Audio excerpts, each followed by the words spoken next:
Hello दोस्तों, कैसे हो आप सब? I hope you are doing great and you are enjoying the big changes which I am releasing in my channel since last 2-3 days, and today we are going to talk about a big change in income tax returns procedure as well as the due dates which has come up in Finance Bill 2021, and I'm sure that you are very inquisitive to know what is that change, and उसके लिए आपको पूरा ये video देखना पड़ेगा. And please do not forget to subscribe to my YouTube channel and also like this channel, press the bell icon button so that you can get the real time updates. So change क्या फटाफट income tax return में, as you know that the person who is required to file transfer pricing documentation, in short जिनका international transaction होता है, तो उनके लिए due date of filing return of income is 30th of November. उनके लिए due date of filing return of income is 30th of November of the assessment year. ये अपने सबको पता है कि जिसको भी सेक्शन 92E के हिसाब से जो इंटरनेशनल ट्रांजैक्शंस में एंटर करते हैं, तो उनको डेफिनेटली एक फॉर्म 3CE भी बोल के एक डॉक्यूमेंट है जो फाइल करना पड़ता है.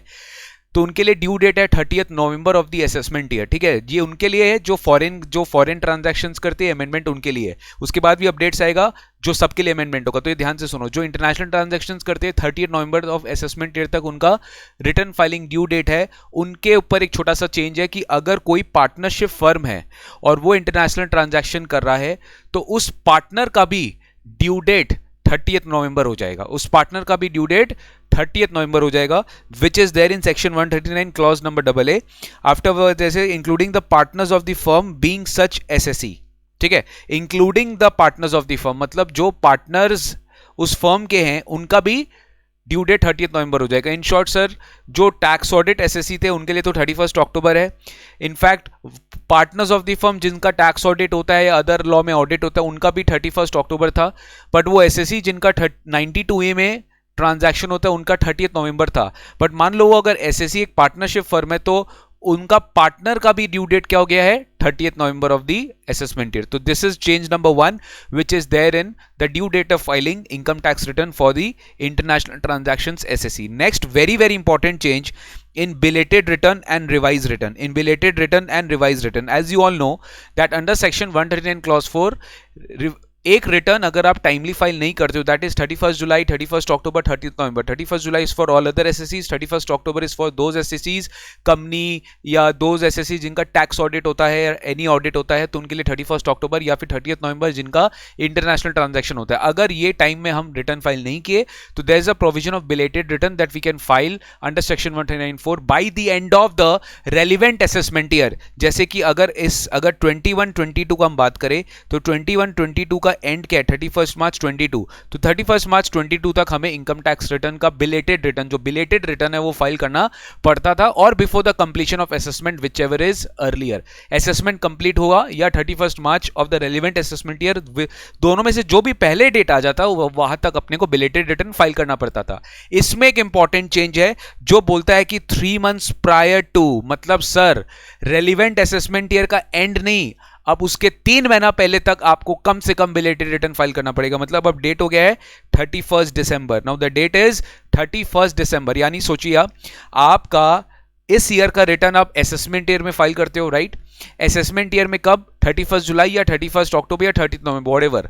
तो असेसमेंट ईयर का एंड दैट इज 31st मार्च 22. अगर हम असेसमेंट ईयर 21-22 बात करें तो 31st मार्च 22 तक उसको बिलेटेड रिटर्न फाइल करना पड़ता है.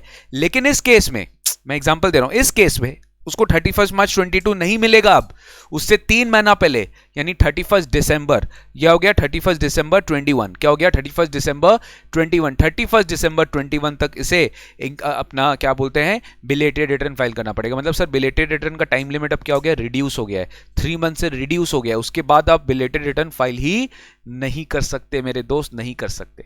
तो 3 महीना पहले हो गया. मतलब गवर्नमेंट चाह रही कि आप जल्द से जल्द अपना रिटर्न फाइल करिए, उसमें लेट मत करिए. आपको ईयर एंड तक हम दिए थे, अब ईयर एंड नहीं, उसके 3 महीना पहले तक आपको कम से कम अपना बिलेटेड रिटर्न फाइल करना पड़ेगा.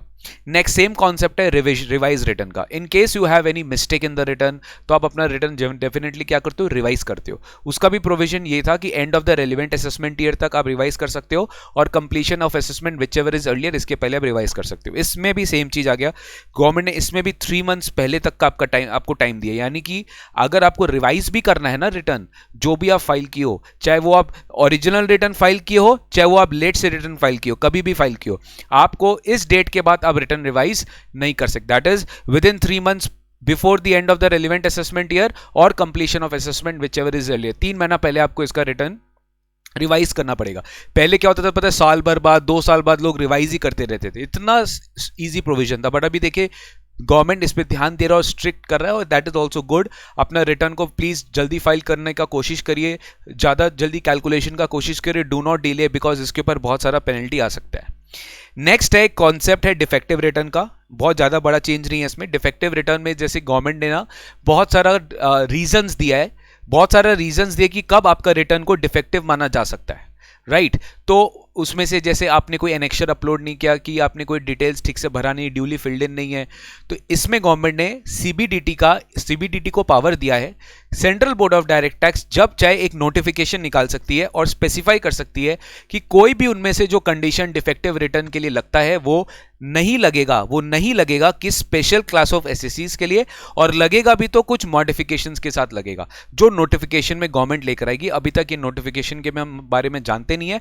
हो सकता है फ्यूचर में प्रपोज्ड है कि डिफेक्टिव रिटर्न का कॉन्सेप्ट या डिफेक्टिव रिटर्न का कॉन्सेप्ट को नैरो किया जाएगा, कुछ स्पेसिफाइड लोगों के ऊपर एप्लीकेबल नहीं भी किया जा सकता है. ठीक है, सो ये एक प्रोविजन है जो सेक्शन 139(9) में मैंने आपको बताया. तो एक छोटा सा वीडियो आपके लिए रखा. This is only for return of income. और भी बहुत सारा वीडियोस मेरे यूट्यूब चैनल में, प्लीज उसको देखते रहिए, रेगुलर विजिट करते रहिए प्लीज. वेरी वेरी इंपॉर्टेंट, देखते रहिए. और बहुत सारा वीडियोस इस चैनल में आने वाला है, बस देखते रहिए. अपडेट्स अगर चाहिए तो ये चैनल को सब्सक्राइब करना मत भूलिए, बेल आइकन दबाना मत भूलिए. I am very sure that you are going to 100% be knowledgeable, enriched.